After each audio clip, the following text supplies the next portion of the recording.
Student, हमारे संस्थानंद learning channel में सभी विद्यार्थियों का स्वागत है। इस वीडियो में हम लोग कक्षा 10वीं का जो इंग्लिश का पेपर हुआ यूपी बोर्ड हाफ ईयरली 2023-24, इस पेपर को देखिए समझिए, बहुत ही इंपॉर्टेंट पेपर है और निश्चित तौर पर ऐसे क्वेश्चन आपके यूपी बोर्ड में भी देखने को मिलेगा। टोटल 70 मार्क का ये पेपर है, दो पार्ट में बटा है। पार्ट ए ऑब्जेक्टिव है और पार्ट बी डिस्क्रिप्टिव टाइप का है। पार्ट ए देखिए, इसमें पहला जो क्वेश्चन दिया है पार्ट ए का first question, read the following passage carefully and answer the questions. अब यहाँ से देखें, सुभाष चंद्र बोस, अब ये अनसीन पैसेज है। Subhash Chandra Bose was a great leader of India, Bharat के महान नेता थे सुभाष चंद्र बोस। और his countryman called him Netaji, और देशवासी उन्हें नेताजी बुलाते थे, क्योंकि he led them on the right path, क्योंकि वो सभी लोगों को अच्छे मार्ग पर लेकर के जाते थे। He was imprisoned many times, कई बार इम्प्रिजन्ड माने जेल भी गए। But he soon found out that more efforts should be made to make India free, लेकिन उन्होंने जल्द ही ये पाया कि इंडिया को आज़ाद कराने के लिए बहुत सी प्रयासों की आवश्यकता होनी चाहिए। The British power was getting weaker in the second world war, और द्वितीय विश्व युद्ध में जो ब्रिटिश शक्ति सेना था वो कमज़ोर पड़ गई। And he thought of seeking it from all sides. One day he escaped from Calcutta in the guise of Pathan and went to German via Peshawar. German via Peshawar चले गए। इसके बाद he organised the Indian National Army, और ये भारतीय राष्ट्रीय सेना का गठन किया। दैट फाट many struggles against the British forces, जो कि जो है ब्रिटिश सैनिकों के सामने बहुत सी लड़ाइयाँ लड़ी। और he said to his countryman, अपने देशवासियों को क्या बोले, give me blood and I will give freedom, तुम मुझे खून दो मैं तुझे आज़ादी दूंगा। अब ये पैसेज है। इसके बाद क्वेश्चन देखिए, हु वाज सुभाष चंद्र बोस। तो Subhash Chandra Bose was a great leader, पहला वाला विकल्प यहाँ पर राइट हो जाएगा। दूसरा देखिए, give me blood and I shell give you freedom, आप मुझे खून दो मैं तुम्हें आज़ादी दूंगा। ये नारा किसने लगाया था, कथन किसका था, आप जानते हैं सुभाष चंद्र बोस जी का। सी वाला विकल्प इसमें राइट है। तीसरा क्वेश्चन देखिए क्या आया है, Indian National Army was organised, भारतीय राष्ट्रीय सेना का गठन किसके द्वारा किया गया, तो वही है ए वाला विकल्प इसमें राइट होगा, सुभाष चंद्र बोस जी के द्वारा किया गया। प्रश्न संख्या 4 से 8 तक ये आपका choose the correct option, answer the following. अब ये ग्रामिकल पर आधारित ऑब्जेक्टिव क्वेश्चन आए हुए हैं। देखिए चौथा, the Ganga is Holi river, identify the adjective. Ganga एक पवित्र नदी है, इसमें एडजेक्टिव यानी कि विशेषण का पहचान करना है आपको। रिवर है, होली है, ए इज, तो इसमें जो राइट विकल्प है बी वाला राइट हो जाएगा, क्योंकि देखिए ब्यूटीफुल, स्मॉल, लार्जेस्ट, होली, ये सब एडजेक्टिव वर्ड होते हैं, तो बी वाला यहाँ पर राइट हो जाएगा। इसके बाद क्वेश्चन नंबर 5वां देखिए, one who can not speak, एक व्यक्ति जो कि बोल नहीं सकता उसको तो गूंगा कहा जाता है, यानी कि जो बी वाला विकल्प है डम्ब, डम्ब माने गूंगा, वो राइट हो जाएगा। प्रश्न संख्या 6 से देखें, football oblique play not boys these do. अब ये कुछ वर्ड्स दिए गए हैं जो कि डिसेबल हैं, डिसऑर्डर हैं, इनको रीऑर्डरिंग करना है, सही क्रम में बैठाते हुए विकल्प का चयन करना है। देखिए आगे क्वेश्चन मार्क लगाया है, क्वेश्चन मार्क का मतलब ये है और नॉट भी लगाया है, यानी कि ये इंट्रोगेटिव निगेटिव सेंटेंस है। तो जो इसमें राइट विकल्प होगा जब आप सेट करेंगे तो सेकेंड वाला विकल्प राइट हो जाएगा, do these boys not play football. प्रश्न संख्या 7 देखें, which of the following word is misspelled, यानी कि कौन से स्पेलिंग सही नहीं है। देखिए ए वाला ऑनेस्ट दिया है, हंगरी दिया है, असिस्टेंट दिया है, कंट्री, तो ऑनेस्ट ये राइट है, हंगरी इसका भी स्पेलिंग सही है, कंट्री का भी स्पेलिंग सही है, लेकिन असिस्टेंट माने होता है सहायक,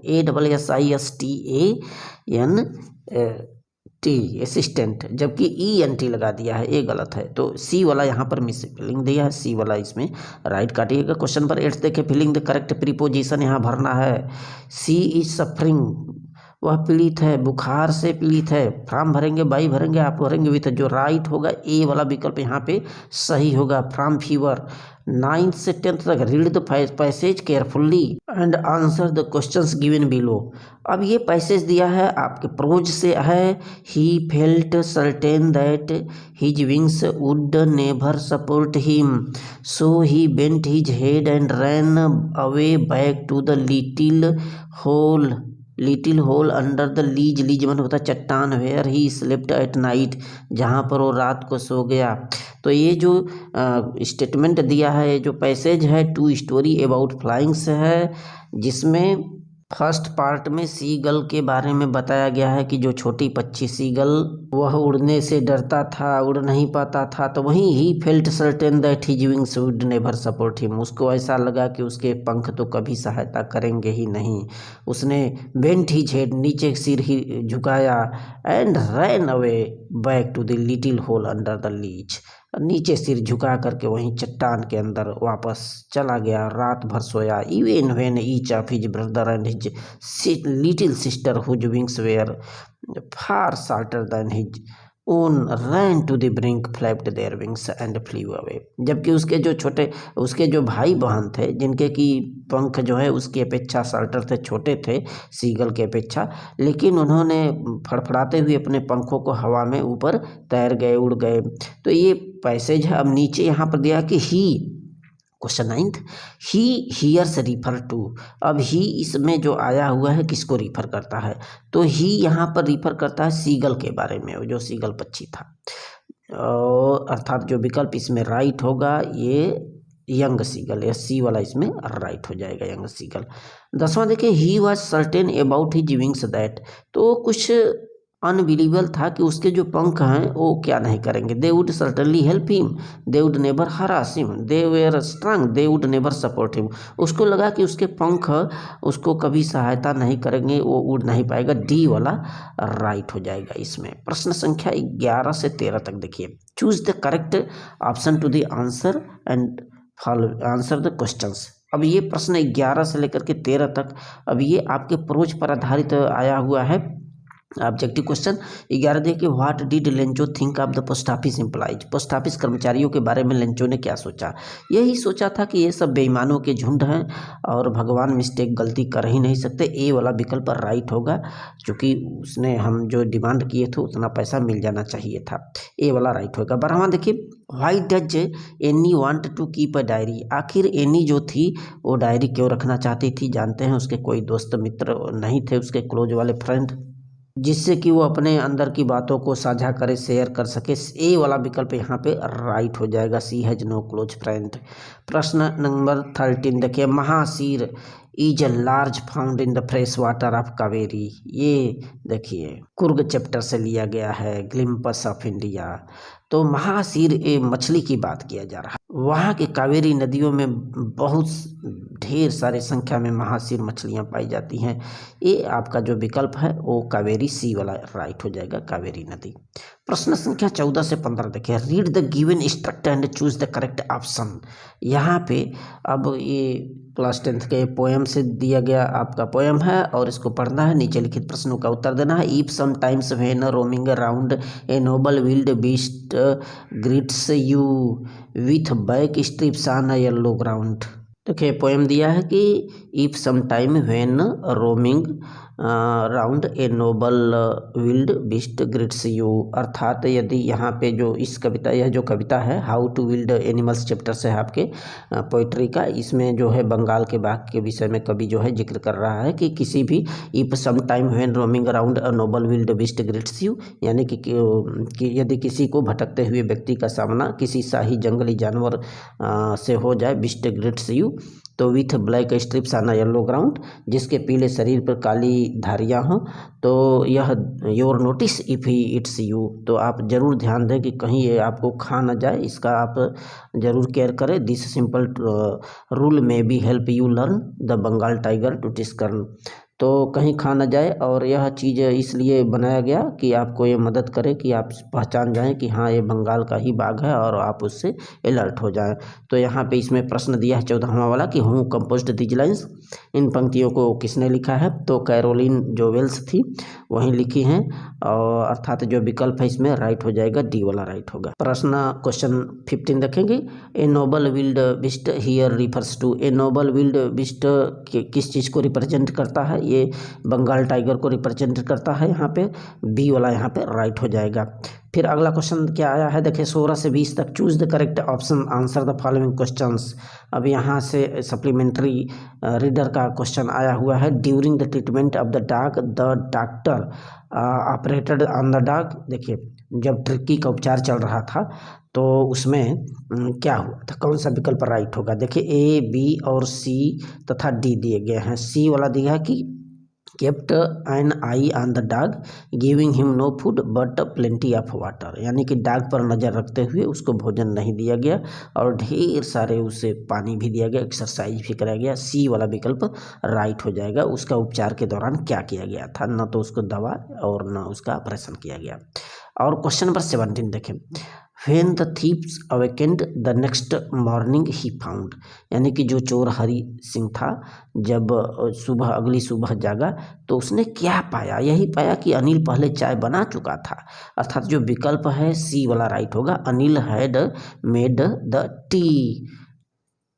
सी वाला इसमें राइट हो जाएगा। इसके बाद क्वेश्चन नंबर 18 देखें। ग्रिफिन सॉल्यूड सर्टेन रेयर ड्रग्स, कुछ दवाइयाँ वो खाया एंड हिज बॉडी बिकम, और उसका शरीर क्या हो गया, ट्रांसपेरेंट माने पारदर्शी हो गया, शीशे के समान। बी वाला विकल्प राइट हो जाएगा। प्रश्न संख्या 19 देखिए। 19 क्या है, Richard Ebright was an, Richard Ebright क्या थी, तो रिचार्ड इब्राइट एक साइंटिस्ट थी। ए वाला विकल्प इसमें राइट होगा। प्रश्न संख्या 20 देखिए। Who was the midnight visitor of the story, the midnight visitor, तो मिडनाइट विजिटर चैप्टर है, उस स्टोरी में आखिर वो कौन है, जो मिडनाइट विजिटर है, मध्य रात्रि का जो यात्री है वो कौन है। देखिए सेबल, फाउलर, मैक्स, रॉबर्ट। ए सी वाला विकल्प आपका राइट हो जाएगा, मैक्स जो थे। तो ये ऑब्जेक्टिव क्वेश्चन है। अब पार्ट बी, यहाँ से डिस्क्रिप्टिव टाइप का क्वेश्चन। इसमें पहला क्वेश्चन पार्ट बी का रीडिंग स्किल का पहला अनसीन पैसेज आया हुआ है। कह रहा है कि read the following passage and answer, question देना है। रहीम एंड हुसैन वेयर नेबर्स, रहीम और हुसैन पड़ोसी थे। Hussain was an honest man, एक ईमानदार व्यक्ति था Hussain. He was liked by all the people in the village, गाँव में सभी लोगों के द्वारा उसे लोग चाहते थे, पसंद करते थे। दिस मेड रहीम जीलस, लेकिन यह बात रहीम को नापसंद थी। चूँकि हुसैन को लोग लोकप्रिय था लोगों की नज़र में, लेकिन इधर रहीम उससे जिलस करता था अपने दोस्त हुसैन से। तो he wanted to get Hussain into trouble, परेशानी में डालना चाहता था अपने दोस्त हुसैन को, ये जो रहीम था। One day Rahim went to the जज, एक दिन जज के पास गया एंड शिकायत किया, Hussain has stolen a silver ball from my house, यही शिकायत किया कि जज महोदय जो हुसैन है वो मेरे घर से मेरा एक सिल्वर का बोल कटोरा चुरा लिया। द जज asked Hussain to be brought the court, बोला कि चलो उसे हमारे कोर्ट में लेकर के आओ। ही सेड टू द जज my lord I am honest I did not steel the बोल, लेकिन वहाँ पर हुसैन ने बताया महोदय भगवान मैं ईमानदार हूँ, मैं उसकी कटोरे को नहीं चुराया हूँ। Ask Rahim to prove that I stole it, Rahim को बोलिए कि इसको साबित करे, सिद्ध करे। Rahim said my lord we can put his honesty to the test, हमें उसके टेस्ट की ईमानदारी होनी चाहिए।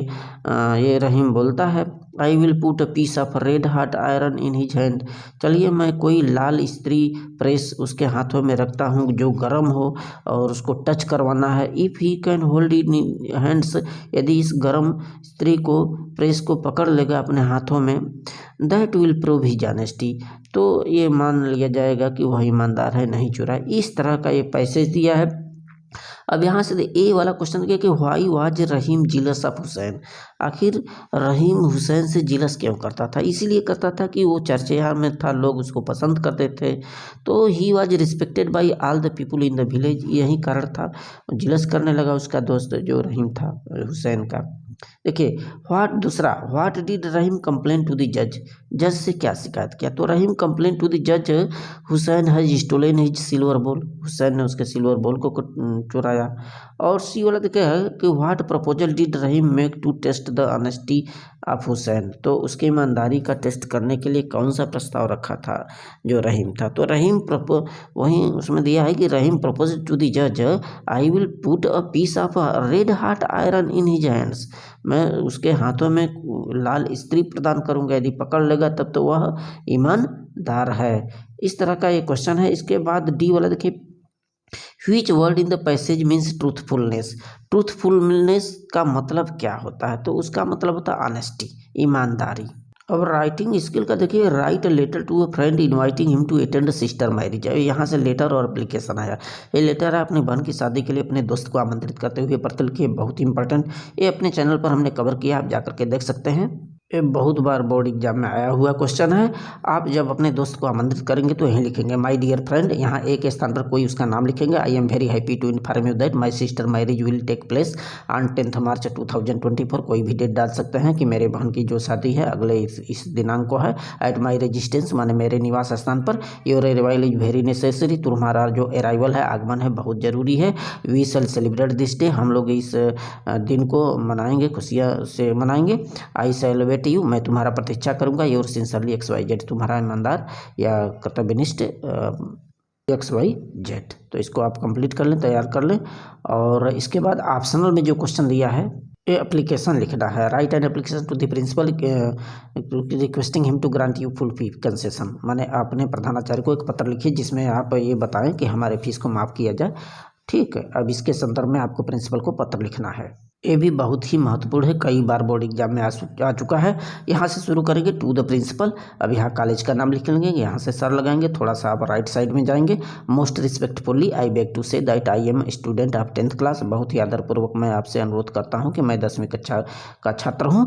और my father is very poor farmer, आप यहाँ पर कंडीशन को दिखाएंगे। मेरे पिताजी बहुत ही गरीब किसान है। He is too poor to pay my फी, वो इतना गरीब है कि मेरे फी को दे नहीं सकते। I therefore request you to grant me full fee concession, अतः मैं आपसे अनुरोध करता हूं कि मेरे फीस को पूरी तरह से माफ़ किया जाए। I shall always be grateful you, मैं आपका सदा आभारी रहूंगा, आपका आज्ञाकारी XYZ।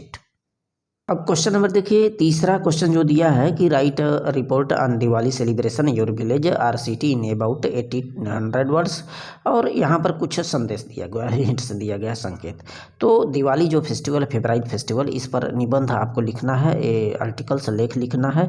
ये अलग अलग हेडिंग शीर्षक के अंतर्गत आपको उसकी प्रिपरेशन कैसी करना है, साज सज्जा, लाइटनिंग की व्यवस्था, और किस तरह से लक्ष्मी देवी की पूजा होती है, गणेश की पूजा होती है, कुछ फायर वर्क्स होता है, आतिशबाजियाँ होती हैं, और जो दूषित वातावरण हो जाता है, रोड पार्क इत्यादि, उसके बारे में यहाँ पर जिक्र करना है सुबह के टाइम में। ये आप इसको तैयार कर लें, बहुत ही इंपॉर्टेंट दिया है क्वेश्चन। क्वेश्चन नंबर देखिए, ग्रामर का यहाँ से चौथा क्वेश्चन है। Rewrite the following sentence using the indirect speech आया हुआ है 2 नंबर का। The teacher said to me where are you going, ये इंट्रोगेटिव सेंटेंस दिया है। तो इंट्रोगेटिव सेंटेंस में सेड टू को हटा करके आस्क्ड कर दिया जाता है यदि ऑब्जेक्ट कोई मी या कोई हो। तो टीचर क्या हो जाएगा answer, the teacher asked me, the teacher asked मी। अब रिपोर्टेड स्पीच चूंकि वेयर से शुरू है, हाउ वेयर क्वेश्चन मार्क से शुरू है, क्वेश्चन वर्ड से, तो आप इफ या वेदर का न प्रयोग करके यहीं लगाएंगे, बाकी इस वाक्य को पर्सन और टेंस इत्यादि में परिवर्तन करेंगे। तो इसका सही सटीक आंसर क्या होगा, the teacher asked me where I was going. तो यू को आप जो है फर्स्ट पर्सन टीचर के अनुसार बनाएंगे। कि यू आपका सेकंड पर्सन का प्रोनाउन है, तो सब यहाँ पर रिपोर्टिंग वर्ब के ऑब्जेक्ट के अनुसार मी के अनुसार चेंज करेंगे, तो आई हो जाएगा वेयर आई वाज गोइंग। अब क्वेश्चन नंबर देखिए, अगला दिया है पैसिव वॉइस में चेंज करना है। यहाँ पर लिया है कि डिड यू हेल्प मी, क्या तुमने मेरी मदद किया। तो जब आप इसको पैसिव वॉइस में चेंज करेंगे, इंट्रोगेटिव सेंटेंस दिया है, तो यहाँ पे देख रहे हैं पास्ट इंडेफिनिट टेंस है। तो पास्ट इंडेफिनिट टेंस की सहायक क्रिया वाज होती है, वाज सबसे पहले लगेगा। Was I helped by you, did you help you me, तो was I helped by you, आगे क्वेश्चन मार्क भी लगा देंगे। अब यहाँ से पंक्चुएट करना है। पंक्चुएट का मतलब कहाँ पर कैपिटल लेटर, कहाँ पर जो है कामा, इन्वर्टेड कामा का प्रयोग करना। माई फादर यम छोटा लिखा है, आप यम बड़ा लिखेंगे। My father said to me, a indirect speech है। सेड टू मी के बाद कामा लगाएंगे, फिर इन्वर्टेड कामा में लिखेंगे why are you going to Lucknow by car, आगे क्वेश्चन मार्क लगाएंगे, फिर इन्वर्टेड कामा को क्लोज कर देंगे। डी वाला देखिए आया, ट्रांसलेशन आया है यहाँ पर, ट्रांसलेट इनटू इंग्लिश। राम ने अपने पिता के वचनों का परिपालन किया, यानी कि Ram kept the promise of his father. वह 14 वर्ष के लिए वनवास, 14 वर्ष के जो है वनवास के लिए तैयार हो गए, यानी कि he was ready to exile for 14 years. Exile माने होता है वनवास। फिर आगे लिखा है कि सीता और लक्ष्मण ने कहा कि वह भी उनके साथ जाएंगे। Sita and Lakshman told that they would also go with him. आगे लिखा है कि राम, लक्ष्मण और सीता जंगल को चल दिए। Ram, Lakshman and Sita left for forest. ये आपका ट्रांसलेशन है। यहाँ से देखिए लिटरेचर शुरू होता है, प्रोज, पोइट्री और सप्लीमेंट्री से क्वेश्चन। प्रश्न संख्या 5वां, अब कोई एक करना है, इसमें से 2 ऑप्शनल दिया है। Why was Lencho angry with, short question है, why was Lencho angry with he received the letter. जब वो भगवान को पत्र लिखा था, लेकिन जब पत्र को पाया भगवान के पत्र को, तो रास्ते में उन लिफाफों में जो पैसे थे उसको काउंट करने लगा और पैसे उतना थे नहीं, इसलिए वो क्रोधित हो गया। Why was Lencho angry when received the letter, जब लेटर पाया तो आखिर क्रोधित क्यों हो गया? तो इसलिए क्रोधित हो गया क्योंकि वो जो पैसे की डिमांड किया था, it was not 100 pieces as he demanded from God. जो भगवान से उसने डिमांड किया था 100 पैसों की, वो था नहीं। He had faith firm in God, भगवान में उसका इतना फर्म था, विश्वास था, दृढ़ विश्वास था, फर्म फैथ था कि और यही बोला कि God could not neither deny him nor mistake, न तो उसे इनकार कर सकते हैं, न ही वो जो है गलती ही कर सकते हैं उसको 100 पीसेस देने में। अथवा ये what according to Mandela is true freedom, माने मंडेला के अनुसार, ये दूसरा चैप्टर है प्रोज का, मंडेला के अनुसार ट्रू फ्रीडम क्या है, सच्ची आज़ादी क्या है। तो according to Mandela, true freedom is not obstructed by any lawful life, यानी कि जो सच्ची आज़ादी है किसी कानूनी तौर से किसी के जीवन में बाधा से नहीं रोकी जा सकती। आज़ादी तो सबके लिए होती है। और इसके बाद देखें बी वाला जो क्वेश्चन आया है, देखिए कि how does any feel about her father, grand mother and Mrs cuprous. तो अपने जो है पिताजी के बारे में, दादी माँ के बारे में और उनकी जो शिक्षिका के ऊपर क्यूपरस थी उनके बारे में क्या वो फील करती है, एहसास करती है जो एनी है। तो एनी यही सोचती है उसके लिए उसके पिताजी काफ़ी प्यारे पिताजी थे। According to Annie, her father was the most adorable father, बहुत ही सच्चे आदर्ली पिताजी थे। She loved him very much, बहुत ज़्यादा प्यार करती थी अपने पिताजी को। She also loved her grandmother, अपनी दादी माँ को भी काफ़ी प्यार करती थी। She was very much attach to her teacher Mrs Kuperus, अपनी टीचर कुपरस से भी काफ़ी वो प्रभावित थी, जुड़ी हुई थी। अगला क्वेश्चन अथवा में दिया कि what is Coorg famous for, Coorg किसके लिए प्रसिद्ध है। तो जानते हैं कि कुर्ग की जो वादियाँ हैं वहाँ पे ढेर सारे मसाले उगाए जाते हैं, काफ़ी होते हैं, रेन फॉरेस्ट है। तो Coorg is famous for coffee, rain forest and spices and it is situated in Karnataka, Karnataka में स्थित है। अब क्वेश्चन नंबर 6 यहाँ से देखेंगे जो है 4 नंबर का है और 1 का जवाब देना है। तो वो क्वेश्चन यहाँ पर दिया है कि how did young seagull learn float on sea. ये 2 स्टोरी अबाउट फ्लाइंग से है, यानी कि वो जो युवा छोटा समुद्री पक्षी था वो समुद्र पर तैरना कैसे सीखा, फ्लोटिंग करना कैसे लर्न किया, सीखा। तो उसमें देखिए जो है वो काफ़ी प्रयास कर रहा था लेकिन डर रहा था, पानी से डर रहा था, इतना डर था कि उसको लगा कि उसके पंख जवाब नहीं देंगे। हालांकि उसके जो पंख थे उसके भाई और बहनों के अपेक्षाकृत बड़े थे, लेकिन फिर भी उड़ नहीं पाया। तो आखिरकार वह अपने माता की चोंचों में कुछ चारा देखा और उसके लालच में वो प्रयास कर रहा था और नीचे उसके समुद्र ही समुद्र था, हरे रंग का समुद्र था। और जबकि उसके भाई बहन समुद्र पर नीचे उतरकर चिल्ला रहे थे, खुशियाँ मना रहे थे, वह भी प्रयास कर रहा था और वो सोच रहा था, काफ़ी भूखा जो था कि पिछले 2-3 दिन से उसको भोजन नहीं मिली थी। उसकी जो मदर पेरेंट्स थे वो बताए थे कि तुम यदि उड़ नहीं पाते तो तुम्हारे लिए चारे की भी व्यवस्था नहीं है। और उस लालच में जो कि उसके माँ के चोंच में कुछ चारे को देख करके उड़ने का प्रयास कर रहा था और उड़ता हुआ नीचे की तरफ आया, समुद्र की तरफ। आखिरकार वो समुद्र पर तैरने लगा, उसको लगा कि मैं डूब जाऊँगा। इसको आप डिटेल में चेक कर लेंगे।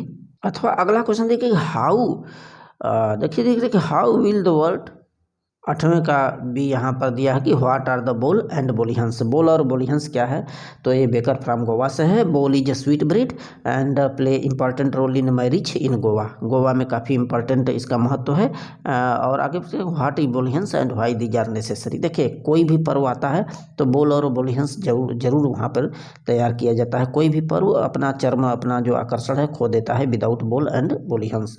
बोलिहंस is used to increase the interest of Christmas and other festival. तो बोलिहंस और बोल ये किसी भी फेस्टिवल पर, क्रिसमस अन्य त्योहारों पर ये जरूर वहाँ पर गोवा में बनते थे। अगला क्वेश्चन है 7वां, how will the world end twice. Fire and ice poem का क्वेश्चन है, 3 नंबर का है कि 2 तरह से संसार कैसे नष्ट होगा। तो उसमें बताया गया कि संसार का नष्ट आइस से भी होगा, बर्फ से भी होगा और फायर से भी हो जाएगा, जो दोनों विनाशकारी हैं, या फिर आइस अलग और फायर भी इस संसार को नष्ट कर सकता है। तो according to the poet both the elements fire and ice are destructive forces that are alone enough to end this world. फिर आगे ऑप्शनल दिया है, 4 लाइन की कोई कविता लिखना है। और 8वां दिया है राइट द सेंट्रल आइडिया लिखना है। ये हमारे चैनल पर भी अपलोड किया गया है, आप प्लेलिस्ट पर जा सकते हैं। इंग्लिश क्लास 10th के dust of snow, tiger in the zoo, the ball poem. और क्वेश्चन नंबर 9वां है आपके, ये सप्लीमेंट्री का क्वेश्चन है। What was only way to save Tricki. Tricki को बचाने का एक उपाय यही था कि उसको ढेर सारे पानी पिलाया जाए, एक्सरसाइज किया जाए और डाइट पर कंट्रोल किया जाए, कंट्रोल हिज डाइट। अगला दिया है कि how did Griffin save himself from Mrs hall. Mrs hall से अपने आप को कैसे बचाया। जो देखिए ये हैट और ये बैंडेज लगाया था, ग्लास लगाया था, चश्मे लगाया था, सबको फेंक दिया।